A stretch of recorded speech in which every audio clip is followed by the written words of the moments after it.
Hello दोस्तों, स्वागत है आपका टेस्ट योर जीके पर। दोस्तों, ब्रिटिश ईस्ट इंडिया के समय इंडिया में बहुत से एक्ट यानी कानून बने थे, जिसमें से एक था द रेगुलेटिंग एक्ट ऑफ 1773। आखिर ये एक्ट है क्या? इस एक्ट को बनाने की जरूरत क्यों पड़ी थी और इस एक्ट के बनने के बाद क्या चेंजेस आया था, इन सब को आज इस वीडियो में हम समझेंगे। तो चलिए स्टार्ट करते हैं। सबसे पहले हम ब्रिटिश ईस्ट इंडिया कंपनी के थोड़े से बैकग्राउंड को समझते हैं। सन 1608 में British East India company India में आए थे एज अ ट्रेडर यानी बिजनेस के मकसद से। फिर धीरे धीरे उन्होंने इंडिया के पॉलिटिक्स में दखल देना शुरू किया, जो कि वहाँ के रूलर्स को बिल्कुल पसंद नहीं था, और वो धीरे धीरे अपनी कॉलोनीज बनाने लगे, जिसके कारण बहुत से वॉर हुए। बैटल ऑफ बक्सर, जो कि सन 1764 में हुआ था, ये battle British East India Company और combined forces of Mir Kasim, जो कि बंगाल का एक्स नवाब था, शुजा उद्दौला, जो कि अवध का नवाब था, और मुगल एम्परर शाह आलम सेकंड के साथ ये बैटल हुआ था। इस बैटल में ब्रिटिश ईस्ट इंडिया कंपनी की जीत हुई और ब्रिटिश ने ज़्यादा से ज़्यादा एरिया कैप्चर कर लिया और उन्हें राइट्स मिला। किस चीज़ का राइट्स? तो दीवानी कलेक्ट करने का। अब दीवानी का मतलब होता क्या है? दीवानी का मतलब होता है रेवेन्यू कलेक्ट करने का अधिकार। अगर सिंपल लैंग्वेज में समझे, यानी लगान वसूल करना। अब ब्रिटिश ने इस बैटल में जो जो एरिया को कैप्चर किया था, अब उन जगहों के लोगों से अब वो लगान वसूल करते थे। इंडिया में ब्रिटिश रूल के दो पीरियड्स थे। पहला कंपनी रूल और दूसरा क्राउन रूल। कंपनी का रूल का समय था 1773 से 1858 और क्राउन का रूल था 1858 से 1947। कंपनी रूल मतलब जो ब्रिटिश ईस्ट इंडिया कंपनी ने जब तक इंडिया में रूल किया था, उस समय को कंपनी रूल कहते हैं। क्राउन रूल मतलब ब्रिटिश गवर्नमेंट ने कंपनी रूल को हटाकर खुद डायरेक्टली इंडिया में रूल करने लगी, उसी को क्राउन रूल कहते हैं। तो ये थे ब्रिटिश ईस्ट इंडिया कंपनी के historical background.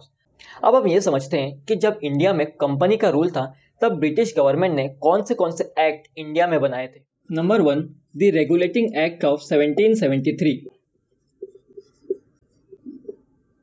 Number 2, the Pitt's India Act of 1784.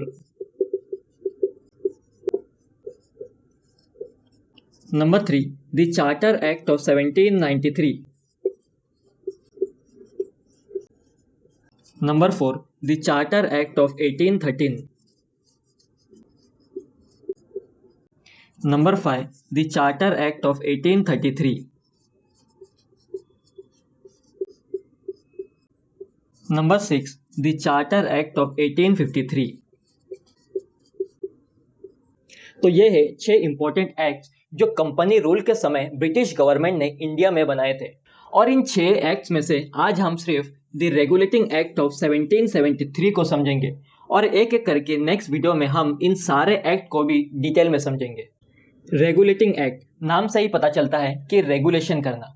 अब वो किस चीज़ का रेगुलेशन करना? तो था ब्रिटिश ईस्ट इंडिया कंपनी को रेगुलेशन करना। इस एक्ट को ब्रिटिश पार्लियामेंट ने पास किया था ताकि इंडिया में जो कंपनी रूल चालू है उस पर नजर रख सके, क्या कंपनी कोई गलत काम तो नहीं कर रहा। अब ब्रिटिश ईस्ट इंडिया कंपनी को रेगुलेशन करने की जरूरत आखिर पड़ी क्यों? क्योंकि बैटल ऑफ बक्सर के बाद जब कंपनी को दीवानी कलेक्ट करने का राइट्स मिला था, तो कंपनी के पास हर जगह से पैसा आने लगा, जिसके कारण कुछ ही समय में कंपनी यहाँ से यहाँ पहुँच गई थी और कंपनी के बड़े बड़े ऑफिसर एकदम करप्ट हो चुके थे और कंपनी का पैसा धीरे धीरे गलत इस्तेमाल हो रहा था। जब करप्शन हद से ज़्यादा बढ़ गया था, तब ब्रिटिश के ही कुछ लोगों को ये बात पसंद नहीं आया और उन्होंने ये बात सीधा ब्रिटिश पार्लियामेंट को कंप्लेन कर दिया। ब्रिटिश पार्लियामेंट ने इस पर चिंता जताई और सोचा कि कंपनी के मुंह पे लगाम लगाना पड़ेगा, वरना ये कंपनी का सारा पैसा बर्बाद कर देंगे। और फिर कंपनी को कंट्रोल करने के लिए ब्रिटिश पार्लियामेंट ने एक लॉ पास किया, जिसे कहते हैं द रेगुलेटिंग एक्ट ऑफ 1773। आखिर ये एक्ट था क्या? क्या इस एक्ट के बनने के बाद कंपनी को कुछ फर्क पड़ा था?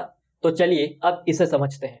तो इस एक्ट के मदद से सबसे पहले जो चेंजेस किया गया वो था कि गवर्नर ऑफ बंगाल को हटाकर गवर्नर जनरल ऑफ बंगाल बनाया गया। आखिर गवर्नर और गवर्नर जनरल में फर्क क्या है? तो गवर्नर एक छोटे एरिया को कंट्रोल करता है और गवर्नर जनरल एक बड़े एरिया को कंट्रोल करता है। और गवर्नर जनरल के पास ज़्यादा पावर होता है गवर्नर के मुकाबले। और इस एक्ट की मदद से वैरन हेस्टिंग को first governor general of Bengal बनाया। दूसरा है, इस एक्ट की मदद से इंडिया में पहली बार सुप्रीम कोर्ट को कैलकाटा में सन 1774 में एस्टैब्लिश किया गया। बेसिकली सुप्रीम कोर्ट का बनाना का मकसद था कि कंपनी अगर कोई गलत काम करे तो कंपनी पर कार्रवाई किया जाए, कंपनी पर केस दर्ज किया जाए। और इस सुप्रीम कोर्ट में एक चीफ जस्टिस और 3 जजेस को अपॉइंट किया गया। और इस सुप्रीम कोर्ट का पहला चीफ जस्टिस था सर एलिजा एम्फी। और बाकी जो 3 जजेस थे, वो पहला था रॉबर्ट चैम्बर, दूसरा स्टेफन कैसर और तीसरा जॉन हाइडी। तो इस तरह से रेगुलेटिंग एक्ट की मदद से इंडिया में फर्स्ट टाइम सुप्रीम कोर्ट को एस्टैब्लिश किया गया था। नंबर 3, इस एक्ट की मदद से ब्रिटिश पार्लियामेंट में कंपनी के जितने भी डायरेक्टर्स थे उन पर कंट्रोल करना शुरू किया। ब्रिटिश गवर्नमेंट ने कंपनी के सभी डायरेक्टर्स को कहा कि अब तुम्हें बिजनेस के जितने भी रिपोर्ट्स है वो सारे के सारे ब्रिटिश गवर्नमेंट को सबमिट करना होगा, ताकि हम ये देख सके कि कंपनी में आखिर चल क्या रहा है। इससे सबसे बड़ी प्रॉब्लम थी कि अब कंपनी के अंदर जो कुछ भी हो रहा होगा वो सारा ब्रिटिश गवर्नमेंट को पता चलेगा। Number 4, ban on private trade and gifts. British government ने कंपनी से कहा कि कंपनी का कोई भी ऑफिसर या फिर सर्वेंट अब प्राइवेटली कोई भी ट्रेड नहीं कर सकता था, और ना ही कोई भी अनजान इंसान से वो गिफ्ट या फिर दूसरे तरह के पैसे नहीं ले सकता था। इस पर ब्रिटिश गवर्नमेंट ने पूरी तरह से बैन लगा दिया था। इन सभी तरह के रेगुलेशन ब्रिटिश गवर्नमेंट ने कंपनी पर लगाया था, जिसके कारण कंपनी कुछ हद तक कंट्रोल में आ गई थी। जब ब्रिटिश गवर्नमेंट को लगा कि इस एक्ट में कुछ कमी है, तो इस एक्ट को सुधारने के लिए उन्होंने अगला एक्ट लाया, जिसे कहते हैं पिट्स इंडिया एक्ट 1784। इस एक्ट को हम नेक्स्ट वीडियो में समझेंगे।